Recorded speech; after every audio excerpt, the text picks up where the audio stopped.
When Robin's 22-month-old granddaughter was identified as a close contact, she joined the nationwide rush for a rapid antigen test.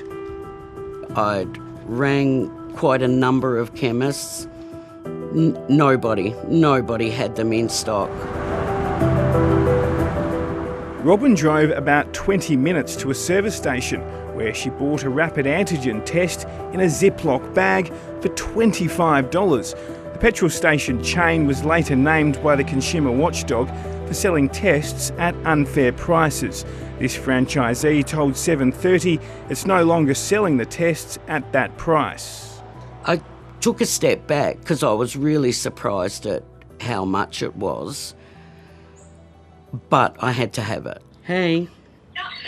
How you feeling today? The test revealed that her granddaughter was indeed positive for COVID. Later, Robin's daughter also tested positive. Yeah, tired and sore. She's relieved her family's safe, but is still angry at the cost of the test. Bye. My daughter, she didn't have $25, so it was left to me. And being on a pension, $25 is that day's food. Robin now has access to free tests through the new government concession scheme, but the price of home tests remains an issue across the nation. It's pretty much the same thing we were experiencing with hand sanitizer a couple of years ago, except that these are a lot more expensive and we have had zero chance of being able to get these in. For pharmacists, the pressure is on to keep prices low while wholesale prices are going up. The prices that we've been asked to pay for them, sometimes up to $15 wholesale plus GST per test, are just absolutely ridiculous.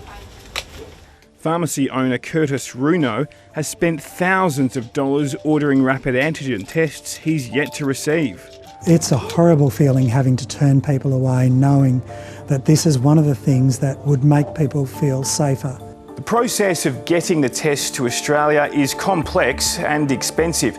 According to several suppliers spoken to by 7:30, tests can be made in China for as little as $1 US, but they're transported to an intermediary in China, which then ships them to Australia.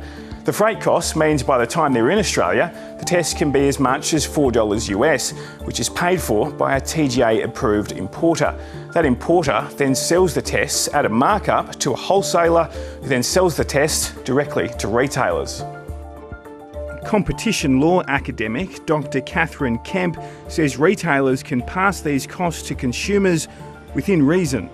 That is a legitimate thing to do, but it would be a risky thing as far as business and the law goes if they were to attempt to make as much profit as possible out of this situation at the expense of people in a very vulnerable position. Earlier this month, the Australian Consumer Watchdog said retailers should be able to purchase rapid antigen tests for as little as $4 each. And the federal government introduced penalties for markups beyond 20%. It's really tricky setting the prices because we don't want to be accused of price gouging ourselves. But at the same time, we have rent, we have wages, we have other overheads that we have to pay for.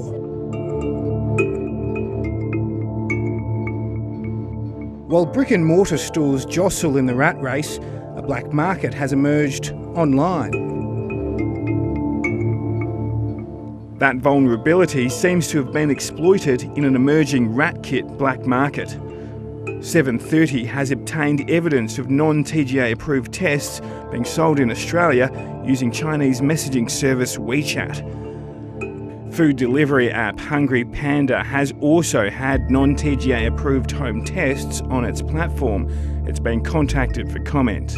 I also know that there are many sort of resellers that are breaking up professional kits and passing them off as self-tests to unsuspecting buyers. Dr. Beamian supplies rapid tests to medical clinics. He says these tests, which are approved strictly for clinical use only, are being sold to unwitting consumers. In those situations, there are people using those certificates as as a way of fooling people to say, oh yeah, this is approved.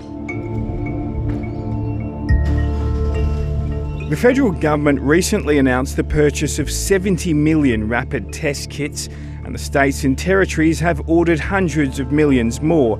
A spokesperson for the Health Minister, Greg Hunt, says 2.4 million RATs have been provided through 2,800 pharmacies in the first week of the concession access scheme, and 7.6 million tests have been provided in aged care homes since August last year.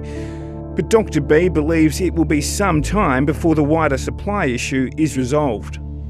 A lot of that has already landed for distribution to schools, hospitals, and other areas which these tests are needed. But I think there'll still be a squeeze on supply for sort of individual, for individuals from the supermarket, etc. Back in Melbourne's west, Robin is relieved she can now access tests for her family, but sympathises with those who can't. Yes, the rapid tests are out there, but even the price of them to buy them in a supermarket when they finally get them, for some families is devastating. If they're a one-wage family, they get COVID, they've got to test all the time. That could be hundreds of dollars that they just don't have.